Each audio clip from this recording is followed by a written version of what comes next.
YCP ప్రభుత్వ నిరంకుశ పాలనకు చరమగీతం పాడి తెలుగుదేశం జనసేన బీజేపీ కూటమి ప్రభుత్వం ఏర్పాటు కోసం ప్రతి ఒక్కరూ కంకణబద్దులు కావాలని తూర్పుగోదావరి జిల్లా కొవ్వూరు అసెంబ్లీ నియోజకవర్గ మాజీ ఎమ్మెల్యే టీవీ రామారావు పిలుపునిచ్చారు. సార్వత్రిక ఎన్నికల నేపథ్యంలో జనసేన పార్టీ కాకినాడ ఎంపీ అభ్యర్థి తంగెళ్ల ఉదయ్ శ్రీనివాస్, కాకినాడ రూరల్ నియోజకవర్గ ఎమ్మెల్యే అభ్యర్థి పంతం నానాజీలకు మద్దతుగా కొవ్వూరు మాజీ MLA TV Ramarao Kakinada rural మండలం సర్పవరం గ్రామంలో ఇంటింటి ఎన్నికల ప్రచారం నిర్వహించారు. ముందుగా గ్రామంలో ఉన్న శ్రీ రాజలక్ష్మి సమేత భావనారాయణ స్వామివారి ఆలయాన్ని సందర్శించి తంగెళ్ల ఉదయ్ శ్రీనివాస్, పంతం నానాజీల గెలుపుకు పూజలు చేశారు. అనంతరం స్థానిక జనసేన పార్టీ నాయకులు యువతతో కలిసి గ్రామంలో ఇంటింటికి వెళ్లి గాజు గ్లాసు గుర్తుపై ఓటు వేసి ఎంపీ, ఎమ్మెల్యే అభ్యర్థులు ఇద్దరినీ గెలిపించాలని కోరారు.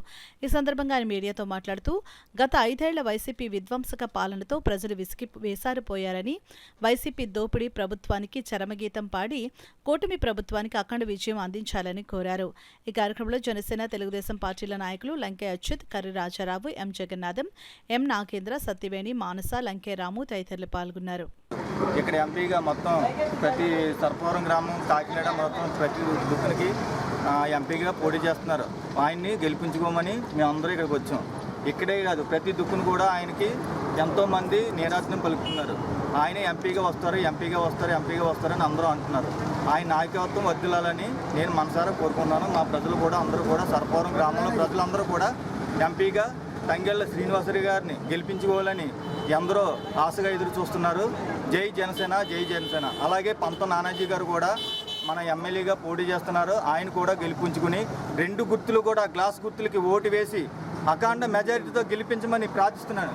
జనసేన మీద ఆసక్తితో అతి ముఖ్యంగా ఉదయ్ శ్రీనివాస్ గారి అభిమానులందరూ కూడా ఏకమై ఇంటింటి ప్రచారానికి ఈ రకమైనటువంటి పాంప్లెట్ ద్వారా ఇంటింటి ప్రచారానికి వెళ్తున్నారు.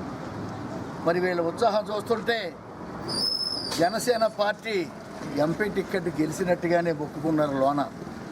అయ్యా, గెలిచిన తర్వాత వచ్చి మా మొక్కు తీర్చుకుంటామని చెప్పి ఖచ్చితంగా అక్కడ మొక్కుకోవడం జరిగింది.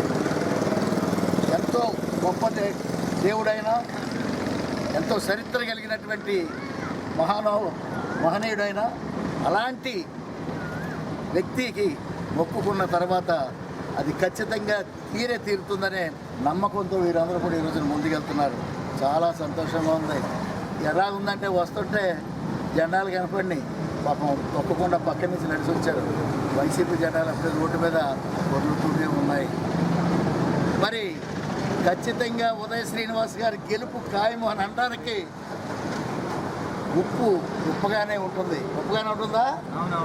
పంచదార తీయగానే ఉంటుంది.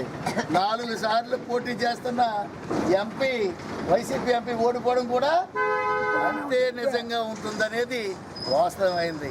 ఆయన ఏ పార్టీ కనపడితే ఆ పార్టీలో చేరడం, ఏది అధికారంలోకి వస్తుంది అనుకుంటే దాంట్లోకి మారడం. మారిన తర్వాత ఈయన కేర్ ఆఫ్ అడ్రస్ ఏమైందంటే ఈయన పోటీ చేసిన పార్టీ ఓడిపోతుంది. మన ఎంపీ గారు సునీల్ గారు చేసేటటువంటి ఏ పార్టీలో పోటీ చేస్తే ఆ పార్టీ కేర్ ఆఫ్ అడ్రస్ ఓడిపోవడమే అనేది తేటతెల్లమైంది. మా అదృష్టం. అలాంటి ఆయన మాకు పోటీ చేయడం, మా ఉదయ్ గారి మీద పోటీ చేయడం మేము చాలా ఆనందపడుతున్నాం.